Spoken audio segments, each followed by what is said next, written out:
is happening, my guys? Welcome to another story time. In this one, I actually have a question for you at the end. And the reason why I'm telling you this story is because I'm kind of in the same predicament right now, which isn't a bad thing. It's a really fucking awesome thing to do. So before we burn a lot of bridges from telling this story, let's have another shot of aileron.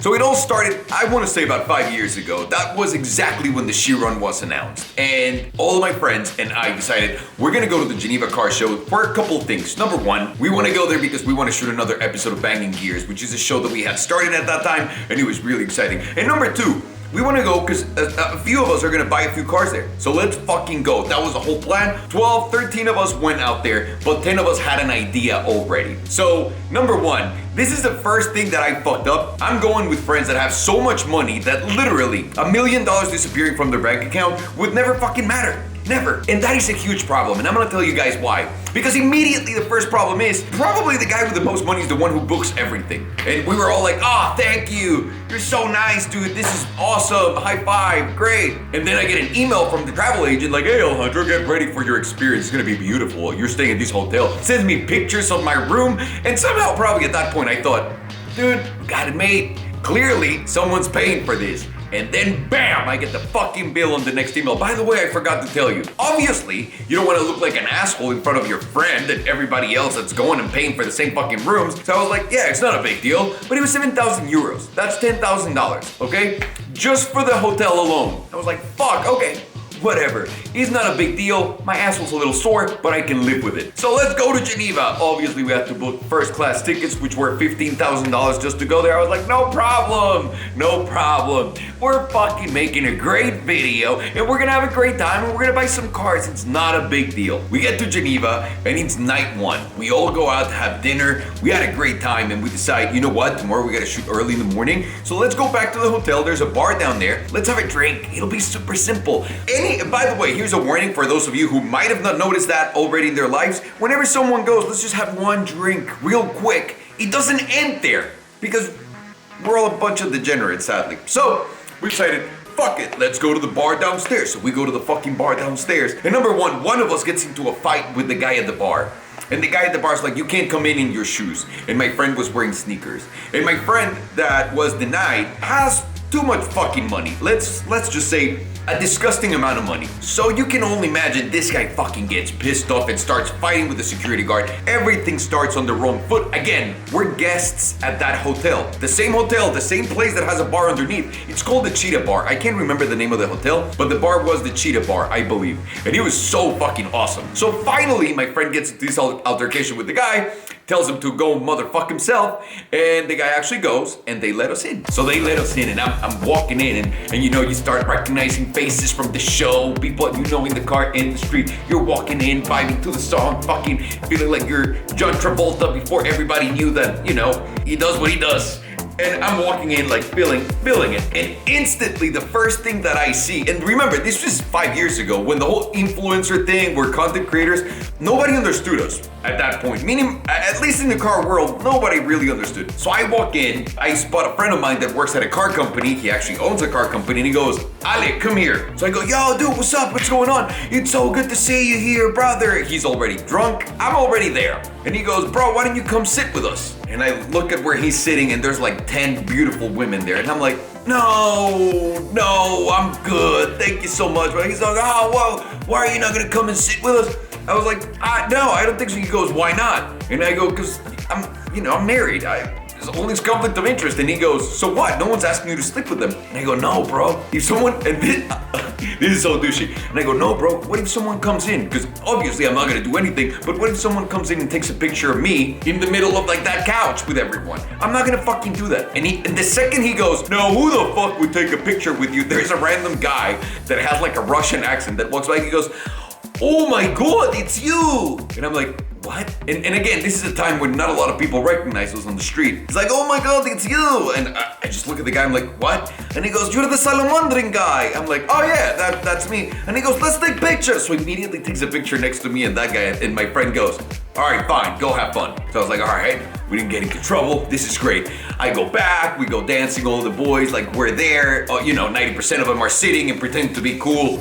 Let's just say less than 5% were dancing and acting a fool. At some point, one of my friends goes, I need to go outside and have a cigarette. By the way, it's been fucking hours since we got there. We said we were gonna have one drink. The next morning we have to shoot an entire fucking episode, and probably for the next day too. So just understand how stupid I am. So my friend goes, oh, let's go outside and have a cigarette. So I'm like, all right, I'll go with you.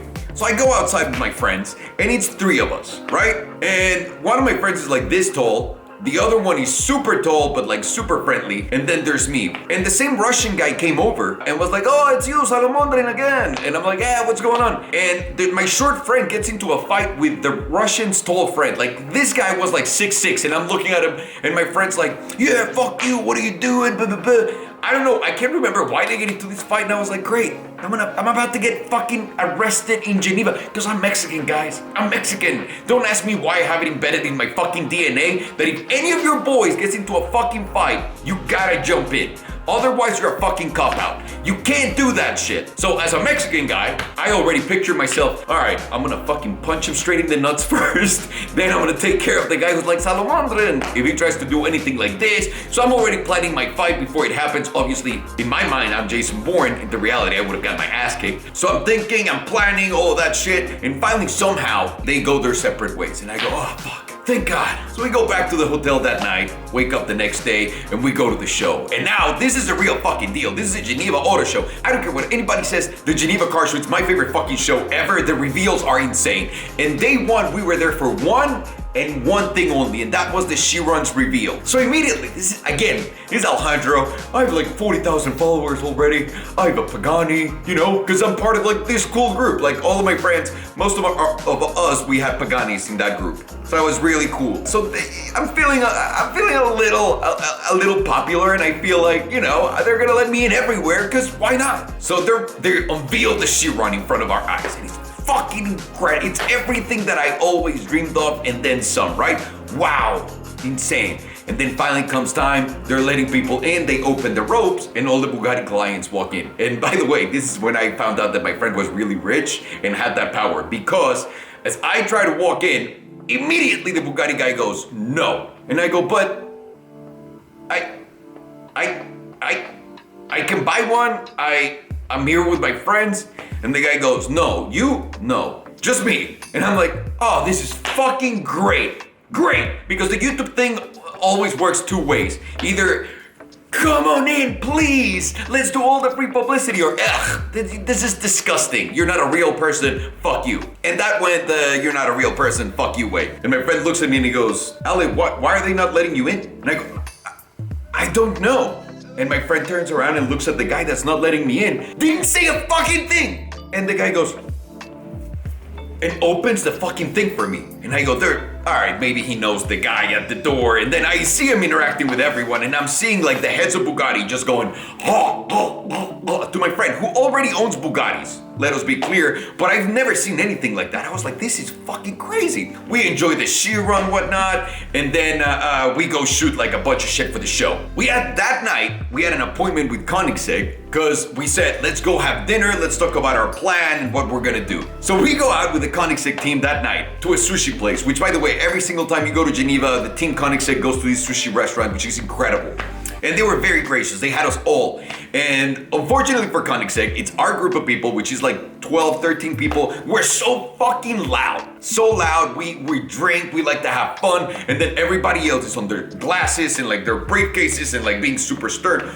And I was worried at some point. I was like, maybe at some point, Christian von Koenigsegg's gonna turn around and be like, you guys are disgusting. You shouldn't have any of my cars. But then I remembered, oh, these other guys that I'm with are incredibly wealthy, so I'm sure it's gonna be fine. And it was exactly that. It was perfectly fine. I remember that Christian was so cool, and Tariq that works with Christian was so cool. We all had a great time. And also we talked about doing a race in Dubai with their Koenigsegg and put it against the top 3, whatever, the Hyper 5, all that shit. So we end up wasted, destroyed, like fucking destroyed. I remember crying, laughing at the table because I couldn't control myself. And I remember all night I had this one joke that I wanted to tell Christian the moment I walked out. And I was gonna tell him, thank you for dinner, Christian. Next time's on me, but next time we'll be at McDonald's. So all night I have this fucking incredible joke in my head. I'm thinking, fuck, Christian's gonna love me after I tell him this joke. So it's finally on my way out. Everybody's like, thank you, Christian, very much. And they keep walking, right? So it's finally my turn. And I go, "Thank you very much, Christian, for dinner. Next time's on me." And he looks at me and goes, and I guess he didn't really hear me, so I couldn't do the McDonald's joke. So I kind of threw the McDonald's joke in there, and it just did not work at all. And he just stared at me like, okay. And I just walked away. I was like, all right, I'm just gonna leave it alone. So fuck my joke, right? It's absolutely done. After that, we all went straight to the hotel. We were fucking destroyed. The next day, we go back to the show, and we have a meeting in the morning with the Koenigsegg team. And it's 10 of us that want to buy a car. And the whole reason why we got together with him is he's making some really cool stuff, but a lot of people within the group were like, I don't know, I'm concerned about reliability issues. And the other group of the other half of the group were like, dude, I don't fucking care if the car works like all the time or not. Like, let's face it, I'm so rich, I have 39 other options. So we're all like, you know what? Let's all agree that we want to buy an Agera, because that's what we were buying. We wanted to buy an Agera, and we wanted to make it, we wanted a special something, like either a wing and a front splitter that's different than the entire everything. We're gonna buy 10 cars all at once. We want to deliver at the same time, and we want all that series to be named in a certain way. And Christian was very accommodating, and unfortunately, the timing ended up not really working out for us that well. And the reason why I say that is because Christian wanted to give us the new Jesco. He said, I can't do that with a Garrus anymore, I can do it with the Jesco. Because, and this is what people say, Christian won't build more cars than what he says that he's gonna build. Which is really good for a brand, right? They're telling you there's gonna be 100, they're only gonna make 100. There's other brands that like to fuck around with those numbers. So Christian said, to be honest with you, I can't do anything until Jesco comes out, which by the way, back then didn't have a name or anything. He just knew the timeline. So this was 5 years ago. Right now, I would still be waiting on that fucking car. So one of my friends, the richest guy in the room, goes, how many years? And Christian goes, it's gonna be like 5 years. And my friend goes, okay, I'm out. And he immediately tries to walk out. I'm like, whoa, whoa, whoa, whoa, whoa, whoa, whoa, whoa. We're losing our bargaining power, man. Have you never been a part of the union? Then I realized, no, he's so rich, Alejandro. I was like, damn it, okay.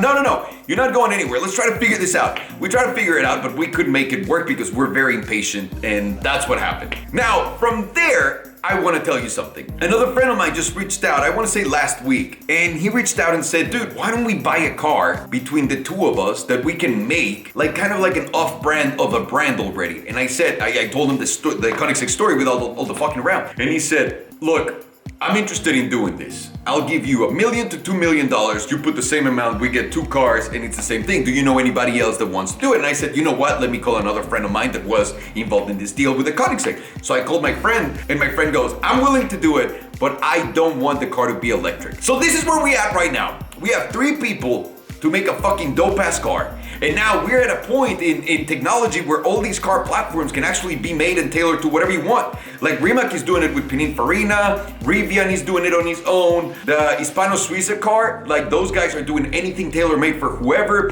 So there's a lot of possibilities out there. I am looking for you guys for some advice. So what do you think would be the right car to be the right send-off of like, we just made our own of what car? Like what should the base be? A Rimac, a Koenigsegg, a Pagani. It could be an all-electric, which by the way, my one friend that's saying that not electric, I bet if we get 9 people to get electric, he'll turn into electric, no question about it. So that's where we're at right now. It's an interesting time in the market right now because everything is fucking crazy. It's fucked. And at the same time, there's a lot of opportunities, but it's kind of getting stagnant. Like everybody's buying the same fucking shit left and right. So the ability to make a one-off again is back on the table. What would that be if you could make that one-off? Please let me know in the comments down below. Guys, like always, my name is Alejandro, and I hope you didn't learn anything today because it's just some bad choices that I've made through my life. Take care.